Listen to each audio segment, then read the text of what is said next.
Hello coin collectors out there. Welcome back to the Big D Coins channel. Hopefully everyone is having a great day. Today's video is going to focus upon the 1951, 52, 53, 54 Roosevelt dimes. We'll also feature these Canadian dimes. We've got a 49, a 51, a 60, and a 63. We'll save those for the foreign coin showcase at the end of today's video. If you've been enjoying these videos, please do hit subscribe. I really appreciate that. If you've got any recommendations for me, feel free to let me know in the comment section. So, the era of the 1950s, it was a rather boring time actually for the Roosevelt dime. The Roosevelt dime was first introduced the decade before in 1946. That's when the first Roosevelt dime came out. And from 1946 until 1964, they were made out of 90% silver. So these are some silver coins that you see in front of us right here.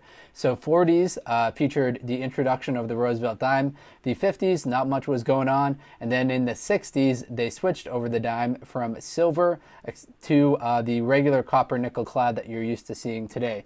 But there were a few era coins that were special in 1950s, in particular the four that we're looking at right here. But first, let's get into the mintages of this coin. Generally speaking, the mintages will help you determine if your coin is going to be rare or valuable. And what you want to look for is the lower minted coins. So as far as the time period of 1951 until 1954, the highest mintage coin in that series is going to be the year 1953 out of the Denver Mint. There are 136 million of those coins produced. Now, 1953D, the 136 million, that's not much in compared to the later years in 1967, in which they're producing 2.2 billion just out of one mint. So 136 million, the highest mintage in the little series that we're looking at right here. As far as the lowest year of mintage, that would be 1951S. So the 1951S has a mintage of 31,630,000. Now the San Francisco Mint coins will have lower mintages across the board for this 1950s period that we're looking at right here.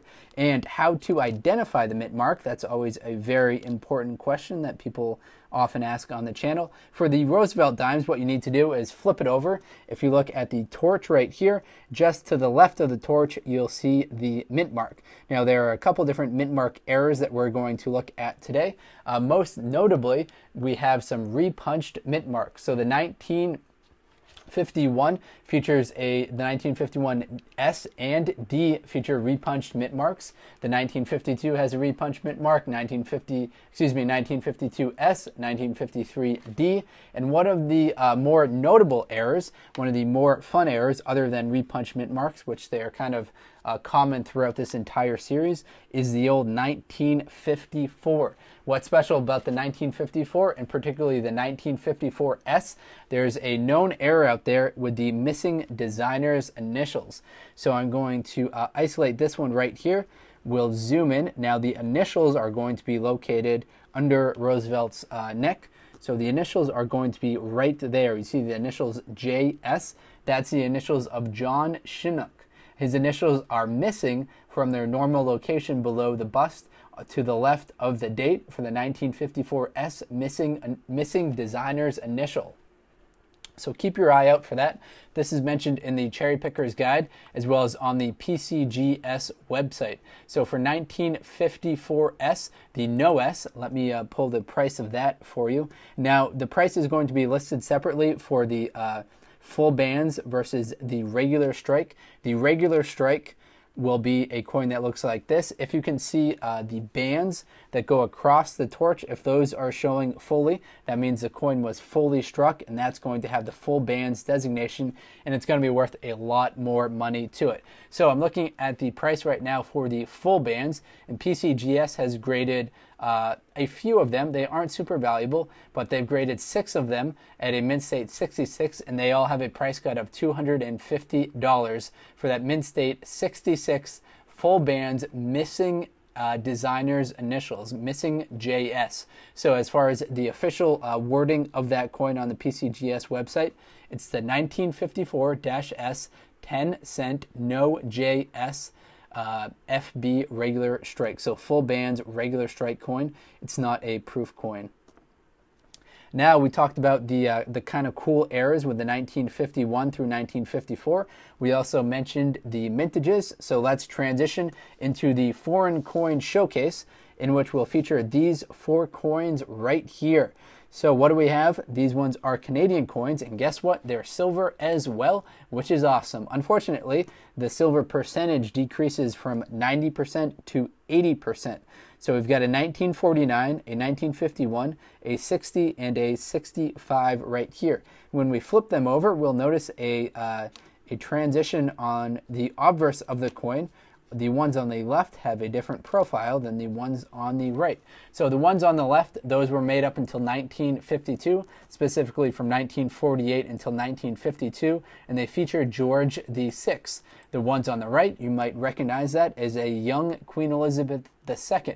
This portrait was used from 1953 up until 1964.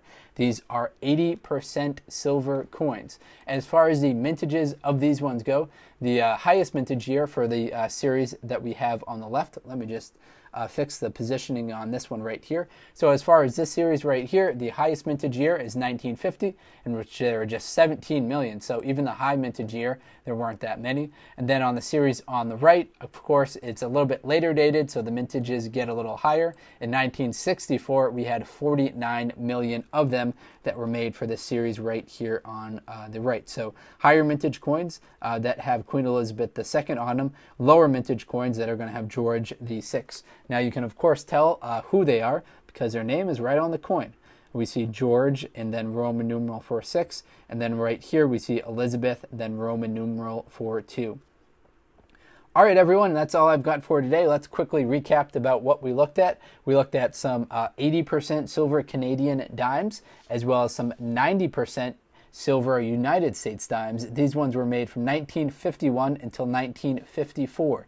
The coolest error in the bunch is the missing initials for the 1954 S Roosevelt dime. The Roosevelt dime started back in 1946. They contained silver up until 1964. That's all the info that I've got for you today. Hopefully you enjoyed this video. If you're into coin collecting, please do subscribe. Thank you very much, everyone, and best of luck coin collecting out there. Enjoy!